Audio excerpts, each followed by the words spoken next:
Hey everyone, welcome to r/Tales from the Jobsite, where I bring you stories from around the web and listener submissions that show some of the wacky sides of construction, remodeling, and more.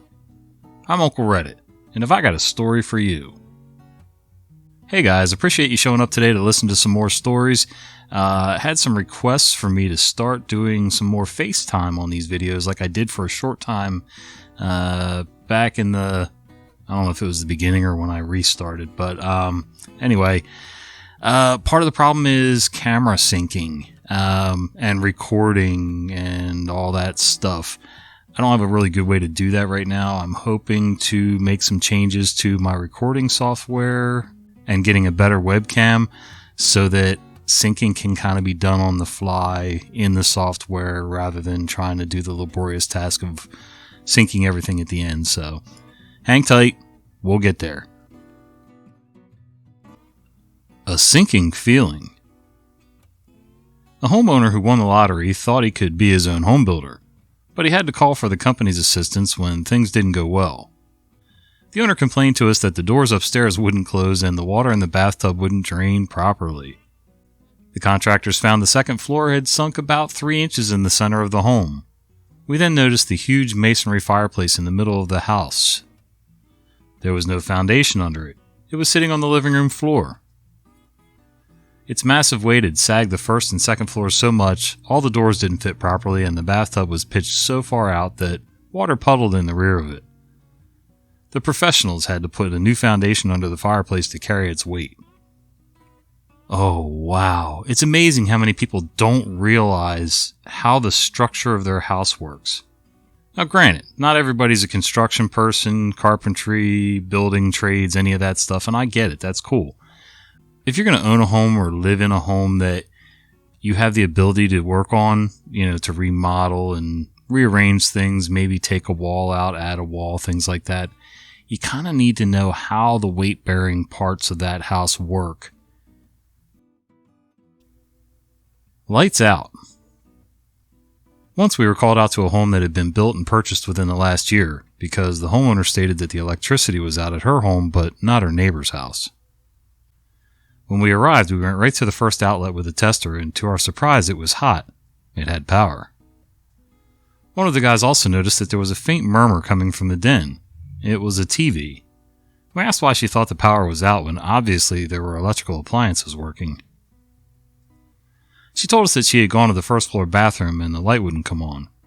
The issue? She had a burnout light bulb. I gotta say, I've had some crazy callbacks in my day, but never for a burnout light bulb. Sure, we can do that. I once worked for a fairly well-known custom home builder in my area. We would build multi-million-dollar homes mostly, but once we did get a rather strange request. These clients wanted us to build a custom treehouse for their kids. There was a very old and very large oak tree on the property that was to be the foundation. They had professional blueprints drawn up, engineering was done as well as any job we had ever seen, and the budget was staggering. We pulled permits from the municipality and got inspections at each stage for structure, electric, etc. The scope of this job was just astounding to me. The treehouse was only about 300 square feet, but it was very detailed with custom moldings, cabinetry, and even high-end windows. When it was all said and done, my boss said that the bill had gone easily over $60,000. And it passed every inspection and got a CO, Certificate of Occupancy for those of you that don't know. I can't imagine getting a permit for occupancy in a treehouse. They didn't say anything about plumbing in this story, so I'm not sure, and I know there's usually minimum square footages required depending on your municipality. It makes you wonder if the town hall got paid off on this one. How my parents ruined my life. When I was a kid, my parents were designing their dream home. They asked me as a child of about 8 at the time what I would want my room to be like. I didn't care about my room, but pleaded for a secret room connected to my bedroom. To my amazement, they agreed. Little did I know that they were about to ruin my dreams. The house was built. My bedroom and secret room was made. I was so excited to finally see it. They blindfolded me and led me into the room and asked me to try to find the secret room. After much searching, I finally found it. It was hidden behind a swinging bookcase, and it blew my mind. I quickly went inside, only to see a full-size door at the far end of my little secret room. Upon opening it, I was outside in the hallway next to my bedroom door. What the F? I tried. I swear I tried, but the amount of times visitors stumbled upon me in my secret room thinking it was a bathroom in the hallway or a bedroom. My childhood dreams were ruined. Ruined! Yeah, the parents probably did that as a last-minute decision. It was probably some closet designed to be accessed from the hallway, or for resale value of the home in the future. Although they could have left that door out, installed the header and everything and just pinned it in, drywalled it, and left it closed off until later on when the kid got older or, they needed to sell the house, so turn it back into a regular closet, whatever. Yeah, I kind of feel for that kid. More space than we thought. Just moved into a house that was built in the 70s. The previous owner custom built it, and the architect was the man's old frat buddy. Custom stuff everywhere. Trash chute straight from the kitchen into the garage wheelie bin. When we first looked at the house, we really loved it, but there was no office space that my husband could use for his music stuff. It was the only disappointing thing about the house. But since everything else was so perfect, we went ahead and put in the offer. When we were doing another walkthrough with our parents, we showed them the walk-up attic, which is pretty cool too. When I turned around to leave, I noticed a wall of insulation that looked different. If you push the insulation to one side, a doorknob appears, and behind it is the secret office. Coolest house ever. Okay, now this guy knew how to do a secret room. It's funny. At 51 years old, I still want a secret room in my house. What do you guys think? Would you like something like that? Let me know in the comments down below. This isn't going to end well. So this happened about 6 years ago, but a little piece of me died that day, and I cringe every time I think about it. So here it goes. So I, 27 male, work construction. I'm comfortable with my sexuality, but the trade is inherently very macho and homophobic. Important later. So anyways, I had been looking for work for about a half a year and finally landed a job with a local contractor. We seemed to get along fairly well, so I was looking forward to working for him. Well, me being fresh out of trade school, I was naive and had a toolbox chock full of gimmicky tools and apparatus that were supposed to make my life easier, but any veteran tradesman would know is absolutely useless crap. One such example, my tool belt had a new and improved hammer loop, which was a partial loop with two little spring-loaded arms.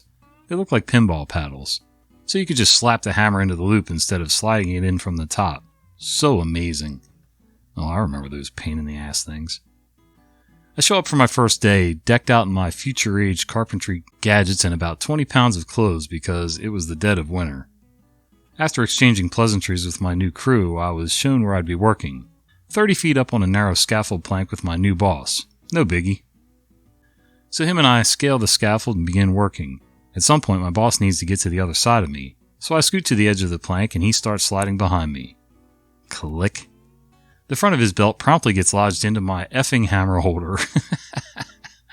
Like I said, we were wearing lots of clothes, so it took a minute to see why we were stuck. But to Jules. And we embarrassingly chuckled before trying to free ourselves. My hammer was in the loop already, so with his part of the belt in there as well, there wasn't enough room for the little arms to fold back and release me from my nightmare. For about 15 minutes, we shared that intimate moment on that scaffold, before another coworker came around the corner. After asking what the F we were doing, he proceeded to take a wedding's worth of pictures of us while laughing hysterically. I had had enough. I took my pliers and ripped off the arms on the hammer holder. Free at last, we worked the rest of the day in silence. I promptly went home and threw my belt into the wood boiler. If you ever want to break the ice with a new employer, just force him to spoon you on your first day. Edit. It was extremely cold out and the suspenders attached to my belt were under about 3 layers of clothes.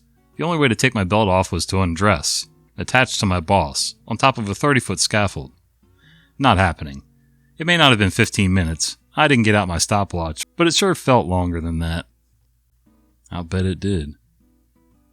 Edit number 2. The coworker taking the pics with my boss's stepson, so I'm not about to message him and ask him, "Hey, remember 6 years ago when you caught me and your pa spooning? Mind sending me the pics?" Sorry to disappoint. Yeah, a lot of these gadgets seem like good ideas when you first see them. Oh, I can just slap my hammer into the side of the, hammer holder. Well, first thing is, the springs on those things always wore out too fast.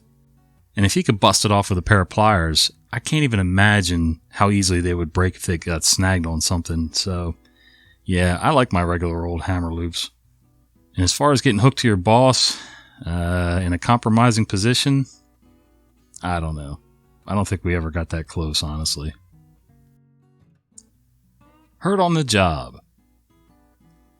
The following letter is from a professional bricklayer in response to his workers' compensation claim for injuries sustained on the job.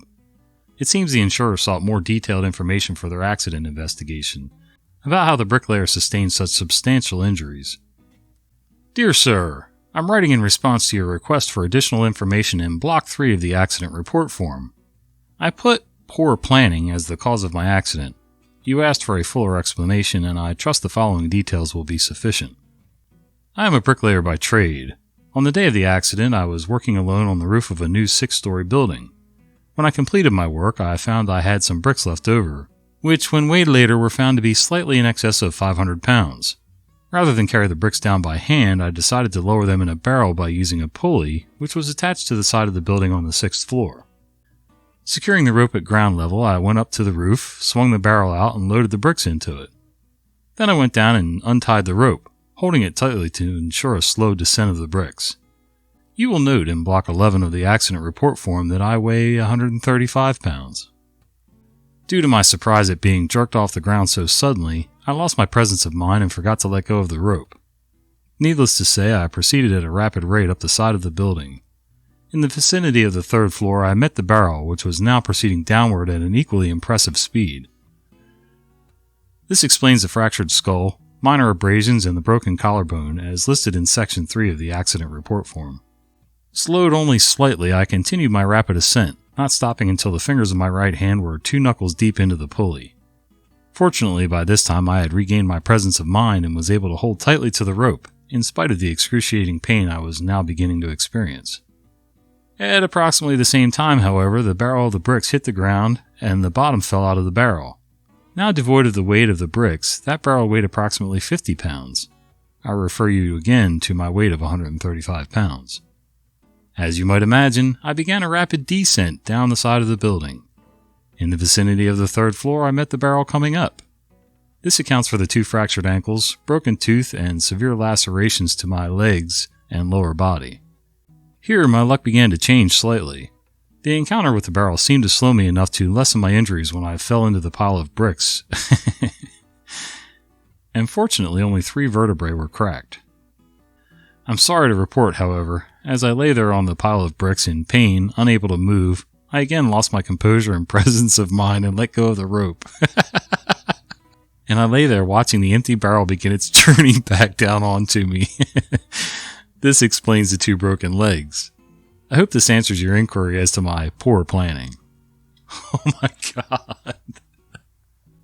I don't know if this is true or not, but man, what a story. If it is even remotely true, this guy's got 0 luck. Ever feel like you're forgetting something?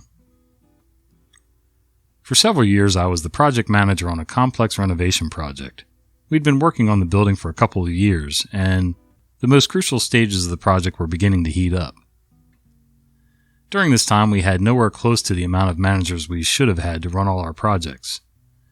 We had a project superintendent who was spread across several large projects, and we had no assistant project managers to help out with the daily grind of paperwork and logistics. Just project managers, field crews, 1 office admin, 1 project engineer, and a really horrible boss to make us miserable all the time. These projects were in the multi-million-dollar range.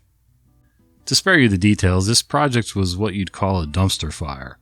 Nothing went right from the get-go, and no one was too interested in stepping in to make it so. My boss decided he'd had enough. We got an email late in the evening summoning us to our main office the following afternoon for a super important, several-hour, once-and-for-all meeting so he could clean up the mess. Myself, along with our project engineer, the super, and our field foreman, made our way to the office for a fun afternoon scream fest. At 1 p.m., we shuffled into our conference room, and my boss shut the door. He sat down, at first not saying a word. We were then berated for all the issues and problems that he'd largely been responsible for creating in the first place. For years, I battled to get some more help on the project. Our office had been a revolving door of employees up to that point, the average lasting 6 to 8 months. We were given lectures, scoldings, and a lot of "you need tos" for the first 30 minutes of the meeting. Then around 1:30 p.m., my boss gets up. He starts putting on his coat.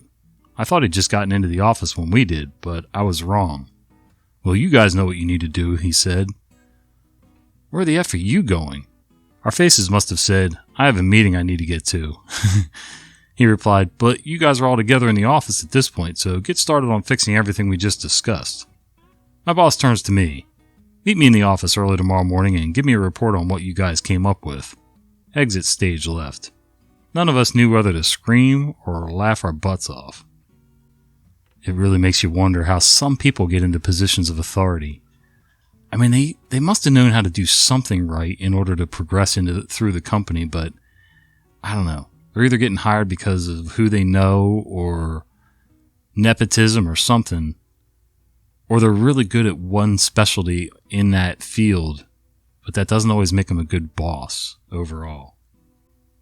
Hey guys, thanks for hanging out with me today. If you've enjoyed this content, would you do me a favor?